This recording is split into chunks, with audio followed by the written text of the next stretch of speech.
Hello बच्चों। यहां लिखा है particle is projected from stationary trolley. After projection the trolley starts moving with velocity 2 root 15 metre per second. यहाँ पे एक करेक्शन था इसलिए मैंने पहले लिख दिया, यहाँ पे 10 लिखा हुआ था, जबकि यहाँ पे क्वेश्चन में दिया है 2 root 15। For an observer on the trolley the direction of velocity of the particle is shown in the figure. While the observer on the ground, the ball rises vertically. ठीक है, find the maximum height reach by the ball from the trolleys H metre, find the value of H. तो ध्यान से सुनिए, पहले ये जो direction हम लोगों को दी गई है पार्टिकल की, वो ट्रॉली के रेस्पेक्ट में है। यानी इधर की तरफ में हमारे पास इसका कंपोनेंट आएगा v cos 60। तो v cos 60 को मैं v बाई 2 लिख सकता था cos 60। ऊपर की तरफ में कंपोनेंट आएगा v sin 60, जिसको मैं लिख सकता था v रूट 3 बाई 2। तो मैं अगर यहां से लिखता हूं कि वेलोसिटी ऑफ द पार्टिकल ही लिखा है ना, जो भी है velocity of the particle with respect to trolley, तो क्या मैं इसको लिखूं minus of v by 2 I cap plus v root 3 by 2 J cap. जबकि वेलोसिटी ऑफ द ट्रॉली हम लोगों के पास जो गिवन है वो गिवन है 2 रूट 15 आई कैप। दिख रहा ना बेटा, मैंने इस तरह से यहाँ कोऑर्डिनेट सिस्टम ले लिया, ये वाला एक्स एक्सिस और ये वाला वाई एक्सिस। क्लियर। तो अगर मेरे को एक्चुअल वेलोसिटी चाहिए, तो मतलब with respect to ground exactly हमको पार्टिकल की वेलोसिटी चाहिए, तो इसको मैं लिख सकता था वीपी माइनस वीटी। मैं इस वाले टर्म से लिख रहा हूं यहां से।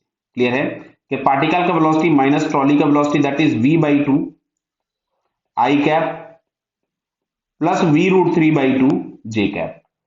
तो velocity of the particle with respect to ground अगर हम लोग लिखते तो ये मिलेगा minus of V by 2 I cap plus we root 3 by 2 J cap plus velocity of the trolley. और वेलोसिटी ऑफ द ट्रॉली आपके पास गिवन था 2 रूट 15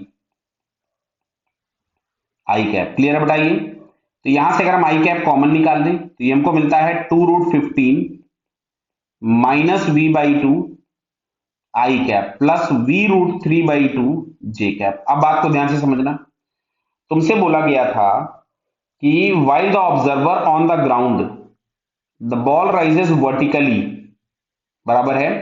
यानी ऑब्जर्वर जो ग्राउंड पे उसको केवल ये कंपोनेंट दिख रहा है, वर्टिकल वाला मतलब जे कैप वाला, ये वाला कंपोनेंट जीरो हो गया। ग्राउंड ऑब्जर्वर के रेस्पेक्ट में ये जीरो हो गया। तो अगर मैं इसको जीरो कर दूं तो 2 root 15 minus v by 2 is equals to zero. मतलब v इज इक्वल्स टू हमारे पास आता है 4 under root 15 metre per second. मतलब जो ट्रॉली पे खड़े होकर के पर्सन ने वेलोसिटी प्रोवाइड की है, that is 2 root 4 root 15 metre per second. Clear हुआ बेटा।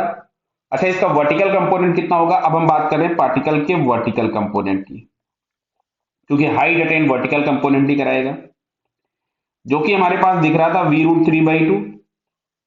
वैल्यूज पुट कर लेते हैं, चलो यहां से 4 under root 15 into under root 3 by 2। तो मैं इसको फिलहाल अभी ऐसा ही लिख देता हूं 2 रूट 45 बराबर है। एक्सेलरेशन हम लोगों के पास ग्रेविटी का होगा डाउनवर्ड, तो ए बराबर हम लोगों ने यहां से लिख दिया minus 10 metre per second square. Maximum height पे फाइनल वेलोसिटी जीरो होगी और मैक्सिमम हाइट एच इन्होंने बोल रखी है। क्लियर। अब यहां से हम लोग इक्वेशन लगा लेते हैं। तो v square is equals to u square plus 2as। तो वी स्क्वायर हो गया जीरो, यू स्क्वायर के आपको दिख रहा है कि 4 हो जाएगा 2 का स्क्वायर, मतलब यहां से मिलेगा 4 into 45 minus 2 into 10 into S. तो जो h हम लोगों के पास आना है that is 4 into 45 upon 2 into 10। इससे इसको 2 टाइम्स कैंसिल कर दिया, इससे इसको 5 टाइम्स कैंसिल कर दिया, इससे 9। तो जो फाइनली हाइट अटेन हम लोगों को मिल रही है दैट इज 9 मीटर्स। क्लियर बेटा, ऑल द बेस्ट। समझ में आया बेटा। तो 9 मीटर क्लियर हो गया होगा। Okay, all the best.